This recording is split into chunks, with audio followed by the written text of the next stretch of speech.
Et yo les gens, c'est Frédéric, on se retrouve aujourd'hui pour une nouvelle vidéo. J'espère que vous avez la patate, la forme et tout ce qui s'en suit, parce que moi ça va super pour vous commencer cette nouvelle vidéo. Et voilà, donc déjà je vous présente le gameplay. On est sur FIFA 14, je vais faire un petit opening pack qui va être pas très fructueux, mais bon, voilà, c'est voilà, avec des crédits, j'ai fait un peu comme je pouvais. Voilà, donc là je vous montre un peu mon équipe, donc voilà, mais aujourd'hui je viens pour vous parler d'un sujet que vous avez sûrement vu dans la description. Non, excusez-moi, dans le titre de la vidéo. Donc vous voyez, je vous des packs vraiment que j'ai eu, voilà, des packs de joueurs, des packs achetés et tout, voilà. D'un sujet qui est assez, de nos jours, il est très très présent en fait dans la communauté. Tout simplement parce que je vais vous parler des agressions, parce que moi-même je me suis déjà fait agresser. Bon, c'était pas une grosse agression, c'était un peu plus un vol, mais pas une agression bizarre, donc je ne dirai pas les termes, mais voilà. Donc je vais vous expliquer. On était avec Light Assassin, si vous voyez qui c'est, voilà, machin. Si vous voyez pas qui c'est, bah vous voyez pas qui c'est. Et figurez-vous, il y a une mouche dans ma chambre, ça va commencer à me saouler. Et figurez-vous que on était parti à... D'ailleurs, oui, dans le pack j'ai eu Enyama, j'ai même pas remarqué, mais j'ai eu Enyama, qui est vraiment un très très bon goal. Voilà, pour vous dire.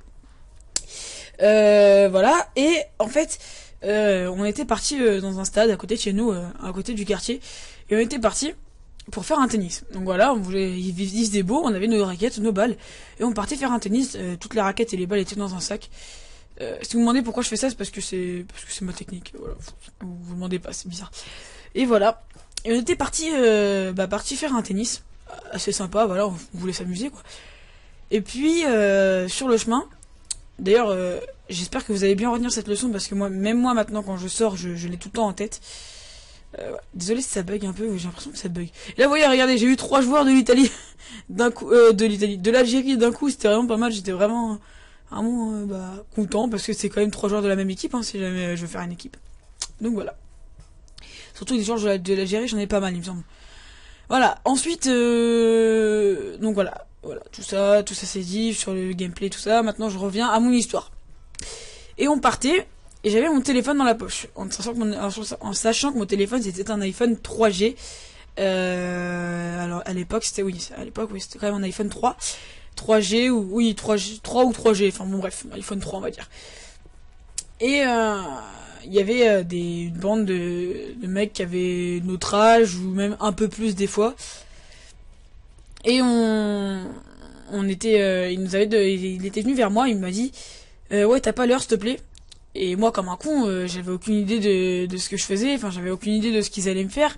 Et j'ai regardé mon téléphone, donc en l'occurrence l'iPhone 3, et je l'ai sorti de ma poche. Ils l'ont bien vu, j'ai regardé l'heure, je leur ai dit l'heure. Mais sans me douter de quelque chose. Haha, génial. Et sans me douter de quelque chose.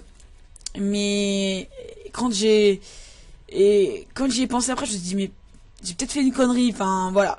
Et on avançait plus loin, et on a entendu les mecs derrière comme ça en train de crier. On s'est retourné, et j'ai vu directement que le mec voulait mon iPhone. Pourquoi? Quand vous vous retournez, que vous voyez des mecs qui arrivent et qui vous avez demandé l'heure 2 secondes avant, vous savez directement ce qu'ils voulaient. Et voilà, j'ai pas pensé, mais voilà, c'est comme ça. J'ai eu 6 SN, j'adore ce goal, voilà, donc je l'ai gardé. Et un pack Coupe du Monde gratuit, ça c'était gentil. Et voilà, du coup on a continué, et le mec est arrivé, et du coup m'a couché à terre une première fois. Il y avait des gens autour, mais ce que je comprenais pas des gens, et ce que je détestais des gens, c'est que les gens me regardaient, mais m'aidaient pas. J'étais tout seul contre 3. Ils étaient au moins 6, mais il y en avait 3 qui étaient derrière, et 3 qui étaient sur moi. Et mon pote, donc celui avec qui j'étais, me regardait, et il faisait rien, et je me disais, mais putain, mais pourquoi tu fais rien? Aide-moi, fais quelque chose, appelle mes parents, j'en sais rien, voilà, fais quelque chose.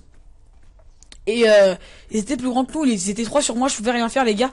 Je voulais focus un mec, mais 3 c'était pas possible les gars, donc voilà.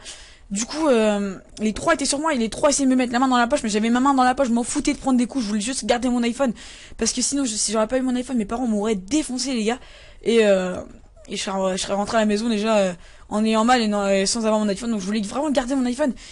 Et Au bout d'un moment, j'ai réussi à essayer de me sortir. J'ai sorti ma première main, mon premier bras, j'ai sorti mon deuxième, une première jambe, et j'ai réussi à me sortir finalement des trois. Et là, je peux vous dire les gars que j'ai couru, j'ai vraiment bien couru. Et et j'ai dit à mon pote appelle, et il m'a dit non je veux pas sortir mon téléphone pour qu'il le voie. J'étais dégoûté, je savais pas comment faire. Ce que j'ai fait, c'est que j'ai pris mon téléphone à moi. J'étais obligé, les gars, de toute façon ils l'avaient déjà vu, donc voilà. J'ai directement appelé mes parents. D'ailleurs je les avais en favori, donc voilà, franchement c'était plus simple. J'ai directement appelé mon père, je lui ai direct expliqué, ouais voilà, il y a des mecs, voilà. Il m'a demandé où est-ce que j'étais, je lui ai dit exactement en position. On courait, et on entend une voiture arriver, boum, gros dérapage. On monte dedans, on monte dans la voiture. Je savais qu'à ce moment-là, j'avais mon téléphone, on était sauvés, tout allait bien. On aurait pu revenir, bah voilà quoi, en sang ou avec quelque chose de cassé et tout. Surtout que j'ai oublié de vous préciser les gars, c'est qu'après quand je me suis relevé, enfin avant de me coucher à terre, il avait mis un coup dans les côtes, et quand j'ai couru, je ressentais quand même le coup dans les côtes. Franchement les gars, je ressentais vraiment beaucoup le coup dans les côtes, et j'avais très très mal quand je courais, comme un point de côté, mais encore pire les gars. Finalement j'avais rien, donc tant mieux. Et ensuite mon père voulait pas en rester là. Il a voulu retrouver les gens. Donc on a essayé de lui dire à peu près à quoi il ressemblait, mais les gars, dans ma ville, un peu tout le monde se ressemble. Donc du coup, je savais vraiment pas à quoi il pouvait ressembler. Donc, là, je regardais juste si mon Soldado c'était le bon que je pensais ou pas. Enfin bon, laissez tomber. Et donc du coup, on continuait. Et mon père était dans la voiture et essayait de trouver les mecs. Et au bout d'un moment, on les a vus, les quatre, parce qu'il y en avait deux qui étaient plus là, on sait pas pourquoi, et les quatre avec une sacoche. Et j'ai dit à mon père, c'est eux. On s'est arrêté, gros dérapage encore une fois, on s'est arrêté, mon père est sorti, et il a commencé à les voir. Nous on est resté dans la voiture, on voulait vraiment pas sortir, on était vraiment... les gars, moi j'étais encore en train de trembler, ma main je tremblais, enfin voilà, c'était la première fois que ça m'arrivait les gars. Et mon père était arrivé devant eux. Il a pris sa sacoche, il l'a pris, hein. Franchement les gars, il l'a pris, mais limite il a cassé la sacoche pour lui prendre. Il l'a jeté il l'a ouvert, il a tout jeté par terre, il a fait, tu veux que je te fasse ça, tu veux que je te prenne tout et que je rentre chez moi? Et après il fait, ouais excusez-moi monsieur, machin, c'était pour rigoler, le mec allait me prendre mon iPhone les gars, hein, franchement. Et après, quand ils sont partis, en fait ils sont partis, ils ont fait un doigt, ils ont couru. Et ils ont fait un doigt à mon père. Et mon père était vraiment, très vénère. Et a commencé à faire toutes les rues du quartier, mais des rues qui n'existaient même pas les gars, c'était même pas des rues, c'était passé entre deux pots de fleurs, c'était n'importe quoi. Et jusqu'à un moment où on les a trouvés, il l'a attrapé, il l'a mis contre un mur, il lui a dit, la prochaine fois que tu me fais un doigt, je te défonce petit bâtard. Et il l'a laissé repartir. Et voilà. Et finalement, mon père connaissait son père, donc finalement, voilà. Après, on s'est excusé, il s'est excusé, et maintenant, quand des fois je le vois, il me dit bonjour, on se serre la main, etc. Voilà les gars, c'est la fin de mon histoire, j'espère que ça vous aura plu. J'espère que vous retiendrez cet épisode, parce que c'est vrai que c'est pas très gentil de leur part, mais j'espère que vous retiendrez quand même que quand on vous demande l'heure, faites comme si vous ne l'avez pas, à moins que ce soit des gens qui ont 40 ans, quoi. Mais franchement, faites comme si vous l'avez pas. Et voilà. Voilà, c'était la fin de mon histoire. J'espère que ça vous aura plu. Si vous êtes resté jusqu'à la fin, je vous en remercie. Et veuillez mettre le mot iPhone dans les commentaires. Voilà, si vous êtes resté jusqu'à la fin. Et puis, bah voilà. Du coup, là, je vais vous montrer mon petite équipe voilà, française. Donc, je la kiffe. Franchement, elle est vraiment super. Et voilà. J'espère que ça vous aura plu. Et voilà, les gens. Et gardez cette leçon. Allez, ciao, ciao, les gens.